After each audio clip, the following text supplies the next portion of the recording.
everyone. My name is Veronica Martinez, and today I'll be talking about the Oklahoma City bombing of 1995. This event was a major act of domestic terrorism in the U.S. We'll look at what happened, the theories that can help us understand why it occurred, and how the community responded. I'll also explore how biblical principles related to this tragic event apply.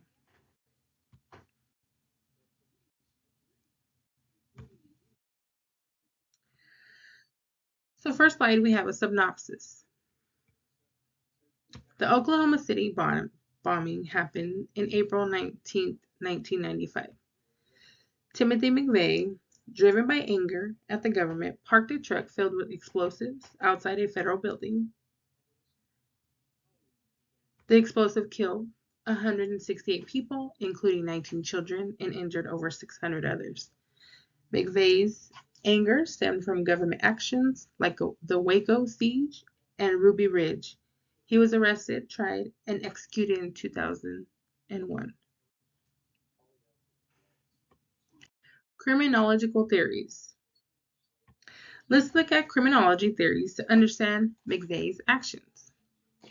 First, we'll look at rationale choice theory, which suggests McVeigh made a deliberate decision.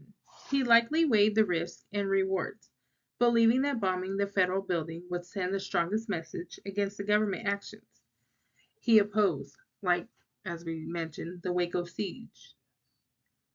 Conflict theory. This shows how McVeigh viewed the government as an oppressive force. He believed in fighting back against what he saw as an unjust system, which led him to take violent actions. Next, we look at strain theory. This explains McVeigh's frustration. He felt alienated by the system and believed he couldn't achieve change through legal means. So he turned to violence as a way to address his personal and political grievance.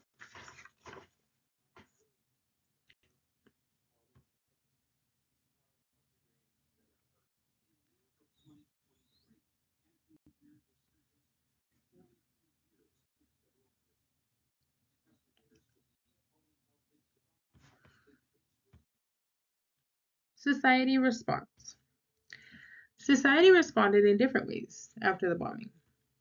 In the aftermath of the Oklahoma City bombing, emergency responders acted swiftly to save lives, risking their own safety to help those trapped in the wreckage. Investigators. They quickly identified and captured Timothy McVeigh, bringing him to justice within hours of the attack.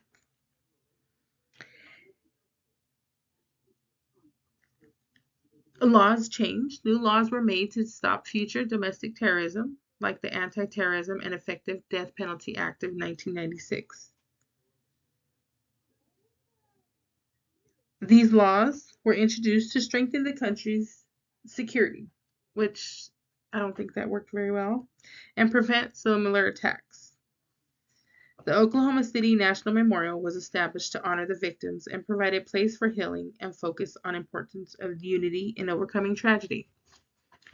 Now, when we look at how society responded to this event, as we see in multiple events throughout the world, we have seen in the 9/11 attacks, and I chose to write about this one because this was one when I was a young girl. It was all over the news. It was all over the news, and nobody could understand why. Why would you do this to these children? Why would you do this to these people? And these were only for his personal reasons. And the way society responded was to alienate him. And just to kind of, show appreciation to those victims.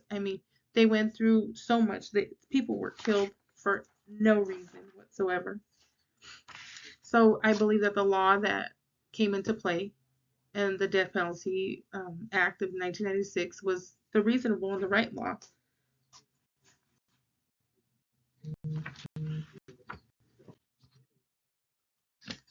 Some warning signs. Before the bombing, McVeigh showed warning signs. So before the bombing, Timothy McVeigh showed clear warning signs that he was becoming radicalized. He sent letters expressing his anger to the government and joining anti-government groups, openly sharing his extreme beliefs. McVeigh, his actions were alarming, obviously, and they had been taken more seriously. And if they would have been taken more seriously by the authorities and people around him, there might have been an opportunity to intervene and prevent the bombing. Could it have been stopped? We can ask that question. Could it have been stopped? I mean, it could have. If someone had noticed his radical ideas and actions, it might have been possible to stop him. Now, this goes for multiple cases that have happened in the United States. I can just revert off to the December 12th in San Bernardino, where there was the two radicalized couple that went and killed and injured multiple people. Could they have been stopped? Could have they? I believe yes, they could have. When people notice a change in someone, when they notice that there is someone being radicalized, when they're acting out, erratically, or they're openly speaking about the government as hate crime or extremists, we can see those and we can kind of connect the dots, so to say, to intervene so that nothing happen as the Oklahoma bombing, or as I said, the other incident on December 12th in San Bernardino. We look at the biblical perspective. Some of the Bible views that we can kind of resonate with this incident. The Bible offers teachings about justice and revenge. We see in Romans 19, do not take revenge, leave room for God's wrath. This emphasizes trusting in God's justice, which is something that we should do instead of putting it into our own hands. Justice rather than taking matters into our own hands. McVeigh's actions contradicted this teaching as he sought revenge for his own wrong. He didn't leave it in God's hands. He went ahead and acted out on his own. Micaiah 6:8. What is it right? Do what is right and love mercy. I apologize. This encourages us to act justly and love mercy. Instead of choosing violence, like McVeigh, the Bible calls us to seek fairness and compassion. McVeigh's decision to use violence for revenge goes against these biblical principles and justice and mercy. The Bible teaches us to act justly and leave revenge to God. We need to leave all our revenge and everything that we go through, everything that we do. We can't just act out on it, because as we can see, once we do, because we're human, we have the anger, we have the the emotions as any human. The only one who's perfect is God. But if we can live in a Christian-like way, we can learn to leave all the revenge up to God and learn to live Christ-like.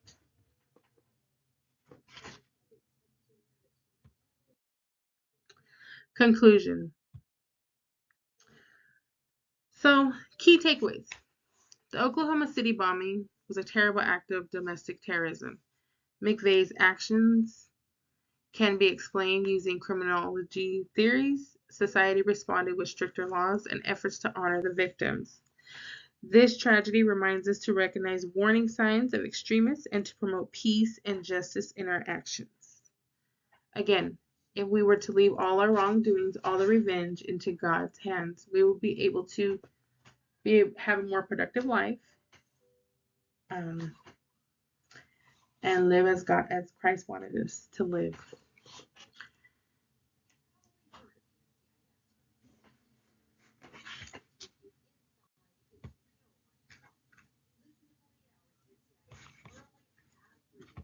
Here are some of my references. I went onto the History Channel and kind of got a little overview of what actually happened in the Oklahoma City bombing. Inside the FBI transcripts, there are actual transcripts of the FBI online that you can kind of cipher through and see everything that Timothy McVeigh had said to the FBI and why he did what he did. You have the FBI investigation, which is the Oklahoma City bombing. It gives us, again, another overview of what exactly happened, how he viewed the government, and how extreme he was. Also in the FBI vault, there is another website that kind of gives you a sense of, kind of gets into the criminological theories that breaks down why Timothy McVeigh did what he did and what happened in this incident. Thank you for listening, and thank you for my slideshow. Here it is.